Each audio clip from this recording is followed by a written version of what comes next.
কোনো রাজনৈতিক দল অথবা কোনো ব্যক্তির এগেনস্টে কথা বলতে আসি নাই। আমি আজকে আসছি যেটা ঘটছে গত 14 দিন ধরে জানে আলম অপুর সাথে, এবং 17 জুলাই থেকে যা কিছু ঘটছে, আমি আজকে এই বিষয়ে আমি যা জানি এবং আমাকে জানে আলম অপু যা বলছেন আমি সেটা ক্ল্যারিফাই করতে আসছি। সর্বপ্রথম আমি 1 তারিখের ঘটনায় আসি। আপনার 31 জুলাই রাত 11:30 পরে 12টায় যখন 1 তারিখ পরে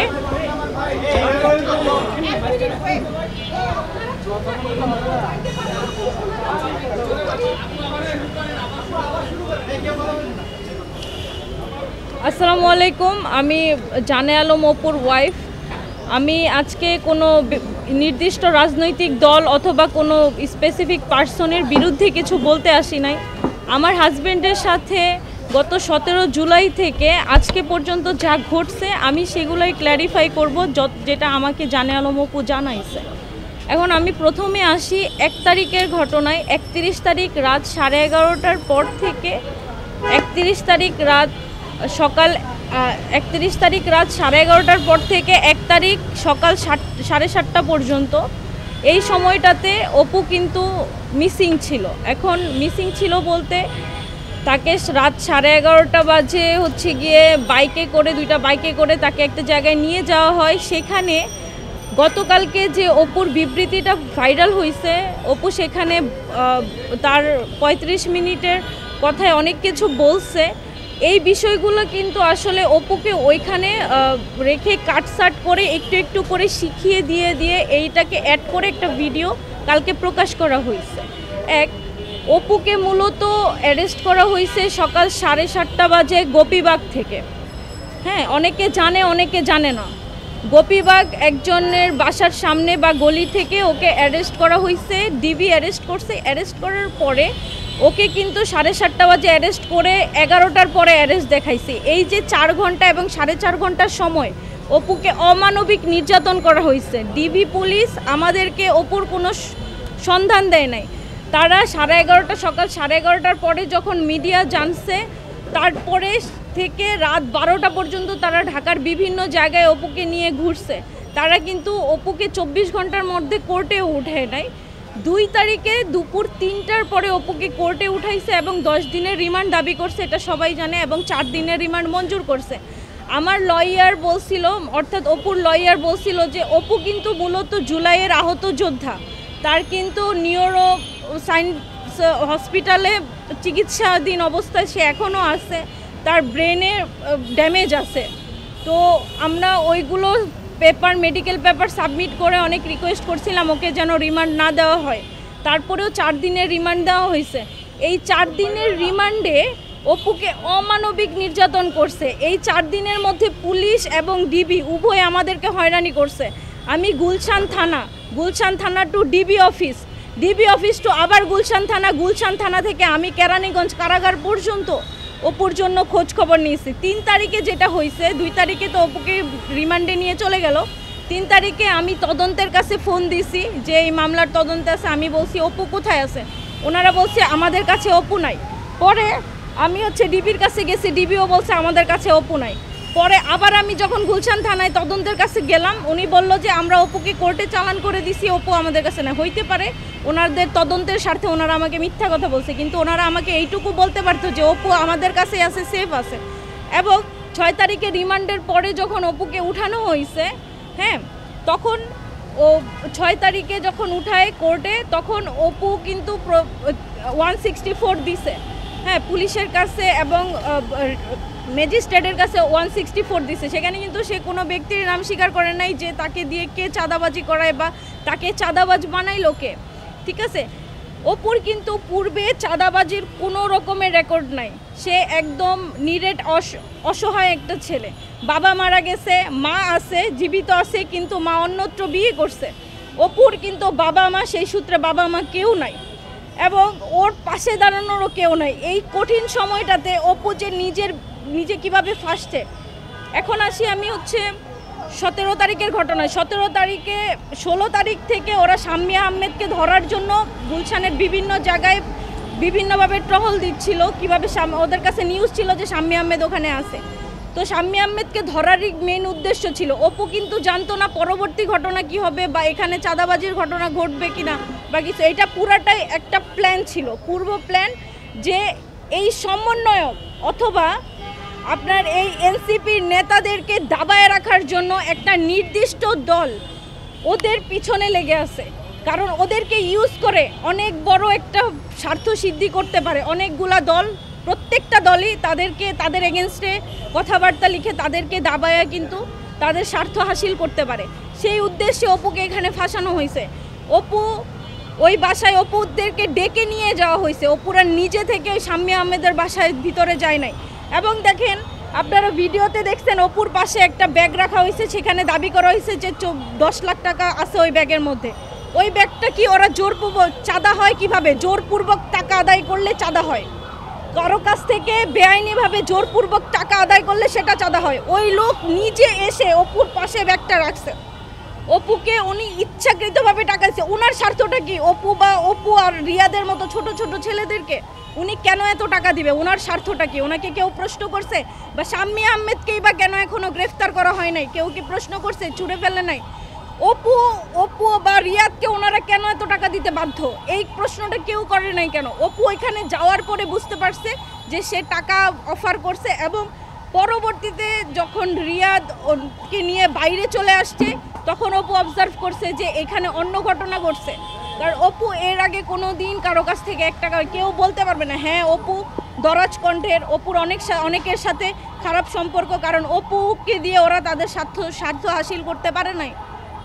অনেকে তার কাছে পদ চাইছে, অনেকে সুপারিশ চাইছে, অনেকে এই বিভিন্ন মন্ত্রণালয়ে তাদের পদ বহাল রাখার জন্য অনেক রকমের সুপারিশ চাইছে, অপু করে নাই। এবং এই মানুষগুলাই অপুর এগেনস্টে লেখালেখি করছে। এবং আমি তো বলবো অপু পুরাপুরি মিডিয়া ট্রায়ালের শিকার হয়েছে। ঠিক আছে, এই যে অপুকে 4 দিন রিমান্ডে রাখছে একটা নাম বের করার জন্য, অপুকে রিমান্ডে রাইখা ব্ল্যাকমেইল করছে। কীরকম ব্ল্যাকমেইল? 2000 পুলিশ হত্যা, এই প্রত্যেকটা হত্যা মামলায় অপুর নাম দিবে। 4 দিনের রিমান্ড, একটা ছেলে অমানবিক, খায় নাই দায় নাই কিচ্ছু নাই, তাকে এভাবে নির্যাতন করার পরে যেই কোনো মানুষ বায়াসড হয়ে যাবে, যেই কোনো মানুষ যা তা স্বীকার করতে রাজি, তারে দিয়ে এগুলো করাইছে। আমি একটু উত্তেজিত হয়ে যাচ্ছি, আমার কণ্ঠ অনেক বেশি জোরে হয়ে যাচ্ছে। তারপরেও আমি বলতে চাই, তারপরে হচ্ছে পুলিশ ওকে এই হত্যার তো হুমকি দিছে, বলছে যে যতদিন রিমান্ড দরকার তারা নিতে পারবে, এগুলো তাদের কাছে কোনো ব্যাপার না। তারা সেই রিমান্ডের ভয় দেখায় ছেলেটাকে এরকম করছে। এবং আমার হাজব্যান্ডের পার্সোনাল ছবি ভিডিওজ আছে, এটা সবারই থাকে। হ্যাঁ, ওই ভিডিও ছবিগুলো পার করে পুলিশ নিয়ে ওইটা দিয়ে ব্ল্যাকমেল করার হুমকি দিছে। একরকম ছেলেকে হিপনোটাইজ করে ফেলছে। অলরেডি অপুর কিন্তু ব্রেনে প্রবলেম আছে, ও কিন্তু আহত যোদ্ধা। এই আহত যোদ্ধা বা সমন্বয়কদের উপর এত রাগ কিসের? সবার রাগ, সবাই এদেরকে দমন করতে চায়, সবাই ওদেরকে পুইতা ফেলতে চায়। এইরকম কেন? শুধুমাত্র সমন্বয়ক এই জন্য তাকে, আপনারা জানেন ওরে কাশিমপুর কন্ডেম সেলে রাখা হয়েছে। 5 জন আসামি, একজন আপনার ফাঁসির আসামিরা যেই সেলে থাকে তাদেরকে সেখানে রাখা হয়েছে। তার অপরাধ বা তার ধারা তো বেশি না, সে যে অপরাধ করছে সে অপরাধের অনুযায়ী তাকে তো সে এর চেয়ে বেশি, বলে না যে লঘু পাপে গুরুদণ্ড, সেই গুরুদণ্ড পাইছে। জানে আলম অপু জানতোই না যে ওইখানে চাঁদাবাজি হচ্ছে বা হবে, কিন্তু ইচ্ছা করে তাকে এই বিষয়গুলো বারবার মিডিয়া ট্রায়ালে নিয়ে আসছে। তারপরে এই যে এখন যে পরিস্থিতি ঘটছে, আমি নিজেকে অনিরাপদ মনে করতেছি। আপনারা বলেন যে এতদিন পরে কেন এই ভিডিওটা আসলো? যে ভিডিওটা 1 তারিখ রাত্রেবেলা ধারণ করা হয়েছে, সেটা 14 তারিখে কেন আসলো? 13 তারিখে কেন আসলো? এর পিছনে কার স্বার্থ থাকতে পারে? আপনারাই বের করেন। বাংলাদেশের মানুষ তো এখন বোকা না, সবই বুঝে। হ্যাঁ, ঠিক আছে, আমি মানলাম অপুর দ্বারা একটা ভুল হয়ে গেছে, সে বুঝে নাই, তার জন্য আমি সবার কাছে ক্ষমা প্রার্থী। তো আমার আসলে এর বেশি কিছু বলার নাই, কারণ আমাকে অপু যা তথ্য দিছে আমি সেগুলোই আপনাদের সামনে বললাম। অপুর সাথে 8 তারিখে আমার দেখা হয়েছিল জেলখানায়, কাশিমপুর কারাগারে। তখন আমাকে অপু এই তথ্যগুলো দেয় যে আমাকে এরকম উঠায় নিয়ে যায় একটা বড়সড় ভিডিও বানানো হয়েছে, এটা যে কোনো সময় বের করতে পারে। যদি বের করে, তোমার যদি সম্ভব হয় তাহলে আমাকে নিয়ে কিছু একটা বইলো বা কাউকে খোঁজার চেষ্টা করো। এখন অপুকে অ্যারেস্ট করার পরে বা হচ্ছে এই ঘটনাটা পাবলিশড হওয়ার পরে অপুর দল, ও যেই দল থেকে দলের কর্মী, সেই দল থেকে পুরাপুরিভাবে ওকে বহিষ্কার করে দেওয়া হয়েছে। আমার সাথে কেউ যোগাযোগ করে নাই। আমি দেখছি কি অন্যান্য দল যেমন আওয়ামী লীগ, বিএনপি, ওদের নেতাকর্মীরা বিপদে পড়লে ওদের বড় বড় নেতা, বড় ভাই ব্রাদাররা কি করে, যেই কোনোভাবে ওদেরকে সেভ করার চেষ্টা করে। কিন্তু এনসিপি যেটা করছে, ওকে একেবারে বৈষম্য বিরোধী ছাত্র আন্দোলনের কমিটি থেকে শুরু করে গ্রিন ইউনিভার্সিটিতে যে সে পড়াশোনা করে সেই ভার্সিটি থেকে পর্যন্ত ছেলেটাকে বহিষ্কার করে দেওয়া হয়েছে। তার তো কিছু নাই, তার পাশে দাঁড়ানোর বদলে তারা তার পাশ ছেড়ে চলে গেছে। এখন আমি নিজেও জানি না আমি কিভাবে এই জায়গায় আসলাম। এখন যখন ওই ভিডিওটা ভাইরাল হয়েছে তখন হচ্ছে গিয়ে তারা আমাকে খোঁজা শুরু করছে। এর আগে কিন্তু অপু কোনো আইনি সহায়তার জন্য কেউ আমার সাথে যোগাযোগ করে নাই।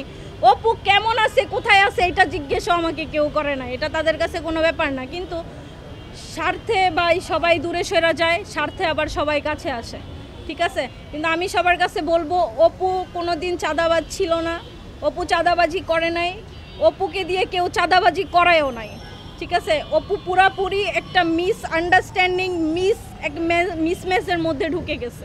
আমি সকলের উদ্দেশ্যে বলবো, এই মিডিয়ার মাধ্যমে সবার কাছে পৌঁছে দিতে যাব যে ছেলেটা একেবারেই অসহায়। আপনারা ওকে ভুল বুঝেন না, আপনারা ওর জীবনের প্রথম ভুল মনে করে হইলেও আপনারা ক্ষমা করে দেন। আমি অপুর জায়গা থেকে, আমি অপুর হয়ে ক্ষমা চাইতেছি আপনাদের কাছে।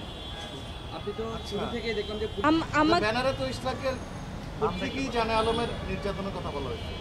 ব্যানারে তো এইটা হচ্ছে গিয়ে আপনারা বিভিন্ন ছবি দেখছেন। এখন অপুকে যে 31 তারিখ রাত 11:30 থেকে 1 তারিখ সকাল 7টা পর্যন্ত ওকে কে আটকায় রাখছে, ওকে দিয়ে কে দফায় দফায় এরকমভাবে একটু একটু করে ভিডিও রেকর্ড করছে। ভিডিও রেকর্ডে কিন্তু বোঝাই যাচ্ছে সামনে একজন বসে আছে। লাস্টের বা মাঝে 14-15 মিনিটের পরে, 35 মিনিটের ভিডিওটার কথা বলছি, 14-15 মিনিটের পরে বা লাস্টের দিকে দেখবেন অপুকে কেউ প্রশ্ন করতেছে, যেমন সাংবাদিকরা আমাকে প্রশ্ন করতেছে এরকম। তো ওকেও এরকম কেউ বসায় রাখা এই ভিডিওটা ধারণ করছে। অপু ওখানে বলছে যে প্রথম যেই ভিডিওটা ছাড়ে তার ক্যাপশনে দেখলাম এরকম বলা যে অপু ভিডিওটা করে কোনো বন্ধুর কাছে দিয়ে গেছে। হ্যাঁ, তো অপুর এই বন্ধুটা কে? অপুর এই ভিডিওটা সর্বপ্রথম কার পেজ থেকে আপলোড করা হয়েছে এটা আপনারা বের করেন। অপু কোনো বন্ধুর কাছে কোনো ভিডিও বানায় দিয়ে যায় নাই। অপু এই ঘটনা ফ্লাশ হওয়ার পরে নিজেই বলছিল যে আমি গ্রেফতার হই নাই এবং আমাকে একটু সময় দেন, আমি মানসিক চাপের মধ্যে আছি, আমি আপনাদের কাছে বিস্তারিত সব বলবো। কিন্তু সেই ছেলেটা এটা বলার সুযোগ পায় নাই। ও 26 তারিখে যখন 5 জনকে একসাথে অ্যারেস্ট করছে, অপু কিন্তু সেই ঘটনাস্থলে ছিল না। অপুর যদি টাকার লোভ থাকতো বা চাঁদাবাজি করার ইচ্ছা থাকতো, সেদিন 40 লাখ টাকা আনার জন্য ওই 5 জনের মধ্যে অপুকে পাওয়া যেত। এখন আপনারা বলতে পারেন যে অপুর হচ্ছে সিসিটিভি ক্যামেরা ভাইরাল হয়েছে, যে অপু হাইটা চইলা যাইতেছে, পলায়ন করতেছে, ওইটা অপু ছিল না। অপু ওই দিন ওই ঘটনাস্থলে তো দূরের কথা, ঢাকার মধ্যে ছিল না, অপু ছিল কিশোরগঞ্জ, মিঠামাইন চলে গেছিল। ও বুঝতে পারছিল যে ওকে এগুলার মধ্যে ফাঁসানো হবে। বিএনপি নেতা ইশরাকের সঙ্গে কি সম্পর্ক সেটা তো আমি বলতে পারবো না, কিন্তু এখানে অপুকে ইউজ করে একটা দল নিজেদের স্বার্থ হাসিল করতে চাইছে কাউকে দাবানোর জন্য, এবং এটা তো সবার কাছে ক্লিয়ার। কোন দল সেটা তো আমি বলতে পারবো না, তাই না? হ্যাঁ, এখন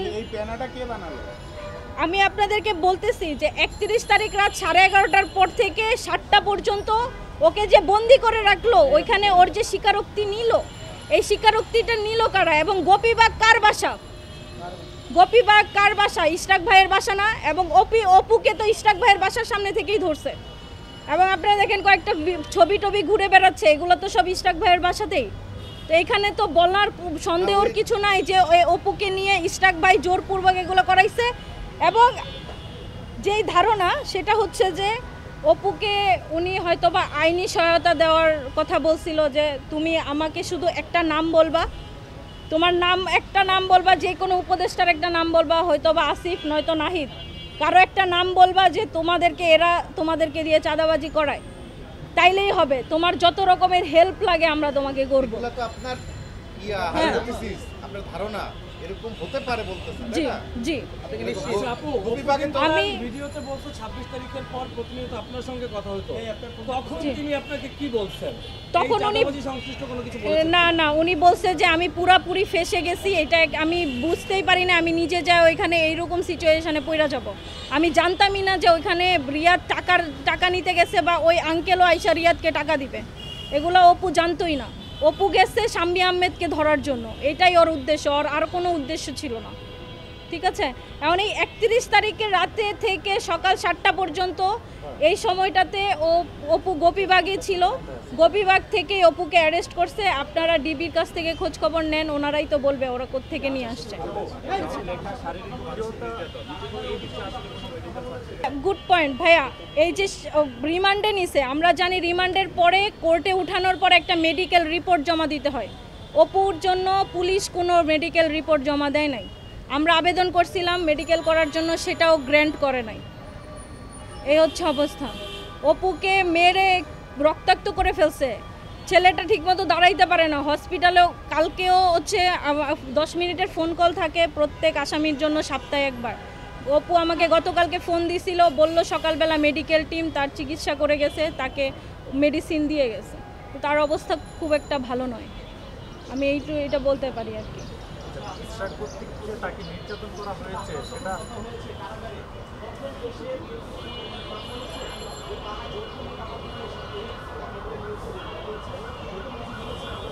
না, আমাকে ওই রকম কোনো কিছু বলে নাই, কারণ আমি অলরেডি অবগত যে অপু কোথায় ছিল।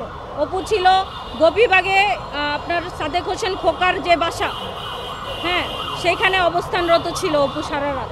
সেখানে ওই স্টেটমেন্টগুলো দিছে, এই স্টেটমেন্টটা ওই বাসা থেকে, এইটাই সত্যি। অপুকে তুলে নিয়ে গেছে, নিয়ে গিয়ে ওইখানে সারা রাত দফায় দফায় ওর ভিডিও ধারণ করছে, একটু একটু করে অ্যাড করছে, এবং এই 14 দিন মাথায় এসে সেটা ভাইরাল করছে। কেন করলো? এতদিন কেন করে নাই? এবং আপনারা প্রশ্ন করতে পারেন যে আপু আপনি এতদিন কেন এগুলো সামনে আনেন নাই? না, আমার পাশে কেউ ছিল না, আমি কাউকে চিনি না। এই যে মিডিয়া আপনারা সবাই সামনে আমার দাঁড়ায় আছেন, এতগুলো চ্যানেল, এইগুলাকে তো আমারে ম্যানেজ করে দিছে অপুর দলের।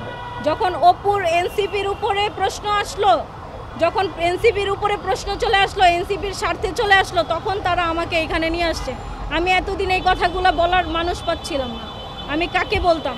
আমি আমার জায়গা থেকে যতটুকু অপুর জন্য করার অতটুকু করছি। এখন আমি জানি না যে আজকের পরে অপু সাধারণভাবে জীবনযাপন করার সুযোগ পাবে কিনা, তার নামে আরও মামলা মোকদ্দমা হইতে পারে, তারপরে হচ্ছে গিয়ে জামিন নাও হইতে পারে, সাজাও হয়ে যেতে পারে। আমি সবার কাছে অনুরোধ করব এগুলো যেন না হয়। ছেলেটা পুরাপুরি একটা মিডিয়া ট্রায়ালের শিকার হয়েছে, আপনারা এত কঠিন হয়েন না আমাদের প্রতি। আপু 31 তারিখের পর থেকে 2 তারিখে কোর্টে তুলছে না? জি, 31 তারিখের পর থেকে সকাল অ্যারেস্ট দেখেছে 11টায় না? 31 তারিখ না, 1 তারিখে সকালবেলা 7:30টায় অ্যারেস্ট এই করছে। সময়টা কি আপনি ধারণা করছেন যে ওই বিএনপি নেতার আন্ডারে এসে ছিল, এই ভিডিওটা তখনই করা হয়েছে? না, এটা রাতে করা হয়েছে, আর অ্যারেস্ট করছে 7:30 বাজে, আর অ্যারেস্ট দেখানো হয়েছে 11টার পরে। এই সময়টাতে ডিবি ওকে মারধর করছে, এটা অপু নিজেই আমাকে বলছে। ভিডিওটা কাদের চাপে করছে, পুলিশ বা? না, এটা হচ্ছে গিয়ে ওই যারা ওকে তুলে নিয়ে গেছে রাত্রেবেলায়, তাদের চাপেই সে এটা করছে। হ্যাঁ, নাম তো আমি তো সেটাই বলতেছি যে সেটা ইশরাক ভাইয়ের বাসা। ইশরাক ভাইয়ের বাসায় তো ইশরাক ভাই থাকবে, কে থাকবে? ইশরাক ভাইয়ের লোকজনই? হ্যাঁ, ইশরাক ভাইয়ের লোকজনই তাকে তুলে নিয়ে গেছে, ইশরাক ভাইয়ের বাসায় ছিল। এবং ইশরাক ভাই ডিবি পুলিশের কাছে নিউজ দিয়ে ওদেরকে ধরা গেছে, কারণ রিমান্ডে নিয়ে অপুর মুখ থেকে বারবার এই আসিফ মাহমুদ, সজীব ভুইয়া নামটা আর নাহিদ ইসলাম নামটা তারা শুনতে চাইছে, যে তোমাদের পিছনে এই দুইজন আছে, যেই কোনো একজনের নাম তোমাকে স্বীকার করতে হবে। সে কিন্তু 164-এ কোথাও এই দুইজন উপদেষ্টার কারো নাম সে বলে না। হ্যাঁ, আমার নাম আনিশা।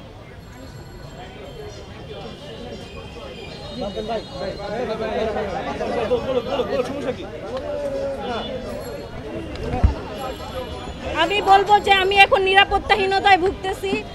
আমার নিরাপত্তা এনশিওর করেন, জানি না পরবর্তীতে। হ্যাঁ, আমার নিরাপত্তার জন্য আমি খুব চিন্তিত। আমার কেউ নাই ভাই, আমার হাজব্যান্ডার জেলে, আমাকে দেখে রাখারও কেউ নাই। আমি মেয়ে মানুষ, আমি আসলে আমার হাজব্যান্ড যেন সুন্দর, আমি চাই যে সে এসে, আমি আগেও চাইতাম, এখনও চাই সে কোনো রাজনীতি না করুক, এবং সুন্দর নর্মাল সাধারণ জীবনযাপন করুক, সেটা যেন সে পায়। এবং আমি এরপরে আজকের পরে যে আমি এখন বাসায় যাব, বাসায় কিভাবে থাকবো বা আমার নিরাপত্তা কতটুকু, আমার যেন কিছু না হয় ভাই। বাইকটা কোথায় আছে এখন? বাইকটা না, চাঁদার টাকায় বাইকটা কিনছে রিয়াদ, অপুকে নিয়ে গিয়ে অপুর নামে, কারণ রিয়াদের নামে অলরেডি 2টা বাইক আছে। এই বিষয়ে আমি একটু বলি, অপু আমি জিজ্ঞেস করছিলাম বাইকের কথা, ও বলছে যে রিয়াদ 3,07,000 টাকা দিয়ে একটা বাইক কিনছে, কেনার পরে এই বাইকটা কিনছে অপুর নামে। বললাম তুমি কি এতই বোকা যে ওই একটা বাইক তোমাকে কিনা দিবে? মানুষকে 2 পয়সার পানি খাওয়ায় না, তোমার একটা বাইক কিনা দিল, তুমি কিছু না বললা না? বলে কি যে ওর নামে অলরেডি 2টা বাইক আছে, এখন যদি আরেকটা কিনে ওর ট্যাক্স বেশি দেওয়া লাগতে পারে। এই জন্য ও অপুকে এই বাইকটা কিনে, কারণ ওরে নিয়ে ঘুরবে। অপু তখন এত কিছু ভাবেই নেই, মূলত এই বাইক কেনার পরে ওই আসল ঘটনা বুঝতে পারছে যে এখানে ওই চাঁদাবাজির মধ্যে জড়ায় গেছে, বুঝতে পারছেন? অপু কিন্তু কোনো দিন কেউ বলতে পারবে না যে অপু কারো 2 টাকা মাইরা খাইছে, বা এই জুলাই আন্দোলনের পরে সে বিভিন্ন পদে নিযুক্ত হয়েছে, আচ্ছা ওকে, আমরা কোনো দিন ওর পদ ব্যবহার করে কারো থেকে 2 পয়সা খায় না, বুঝতে পারছেন? সত্য বলেন ভাই, বলুক ঠিক আছে, সত্য কথা বলুক। বলছে তো এবং আপনারা খোঁজ নিয়ে দেখেন এই ছেলেটা, নিরাপত্তা দিবে কে? নিরাপত্তা তো এই ছেলেটা কিন্তু